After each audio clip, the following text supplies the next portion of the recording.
Hello friends, welcome to our channel. మన తెలంగాణ రాష్ట్ర వ్యాప్తంగా ఉన్నటువంటి రైతులకు తెలంగాణ సీఎం రేవంత్ రెడ్డి గారు ఊహించని ప్రకటన అయితే చేశారండి.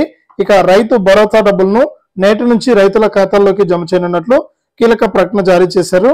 ఇక ఏ తేదీ నుంచి రైతుల ఖాతాల్లోకి ఈ రైతు భరోసా పైసలు అయితే జమ కాబోతున్నాయి ఏంటనే వివరాలన్నీ కూడా మీకు అందరికీ కూడా తెలియజేస్తాను.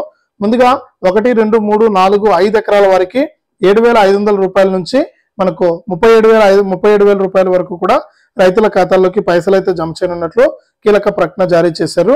ఆ వివరాలన్నీ కూడా ఇప్పుడే మనం వీడియోలోకి అయితే వెళ్ళి తెలుసుకుందాం. వీడియోని ముందుగా లైక్ చేసేయండి, తెలిసిన వాళ్ళందరికీ కూడా షేర్ చేయండి.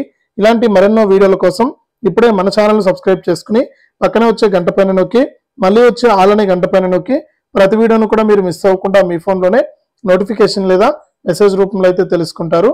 ఇక లేట్ చేయకుండా మనం వివరాల్లోకి అయితే వెళ్ళిపోదాం. మన తెలంగాణ రాష్ట్ర వ్యాప్తంగా ఎవరైతే రైతులు ఉన్నారో వారందరికీ కూడా తెలంగాణ సీఎం రేవంత్ రెడ్డి గారు ఊహించిన ప్రకటన అయితే చేశారు. ఇక నేటి నుంచే రైతుల ఖాతాల్లోకి రైతు బంధు సాయాన్ని అందించాలని నిర్ణయం తీసుకున్నారు. ఇక ఆయన నిర్ణయించినటువంటి నిర్ణయం మేరకు మనకు రైతుల ఖాతాల్లోకి పైసలు అయితే జమ కాబోతున్నాయి. ఈ నేపథ్యంలోనే రైతులందరికీ కూడా మనకు ముందుగా 1, 2, 3, 4, 5 ఎకరాల వారికి 7,500 రూపాయల నుంచి 37,000 రూపాయల వరకు కూడా పైసలు అయితే జమ అవుతాయని కూడా చెప్పారు.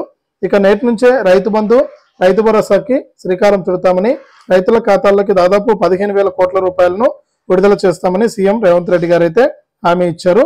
ఇక రైతుల ఖాతాల్లోకి ఆయన చెప్పినట్టు మనకు పైసలు అయితే జమ కాబోతున్నాయి. ఇక ఎవరైతే ఇంకా మనకు బ్యాంక్ ఖాతాలకు అన్ని కూడా చెక్ చేసుకోండి, మీకు పైసలు అయితే జమ కాబోతున్నాయి. ఇక ఈ పైసలతో పాటు ఇప్పటికే రుణమాఫీ పైసలు అయితే పడుతూ ఉన్నాయి. ఈ రుణమాఫీ కూడా మీరు డబ్బులు అయితే తీసుకోవచ్చు. ఈ విధంగా రాష్ట్ర వ్యాప్తంగా ఉన్న రైతులకు మన సీఎం రేవంత్ రెడ్డి గారు కీలక ప్రకటన అయితే జారీ చేశారు. ఇదే అప్డేట్. వీడియోను లైక్ చేయండి, షేర్ చేయండి. మన ఛానల్ని ఇప్పుడే సబ్స్క్రైబ్ చేసుకుని పక్కనే వచ్చే గంట పైన నొక్కి మళ్ళీ వచ్చే ఆలనే గంట పైన కూడా నొక్కండి.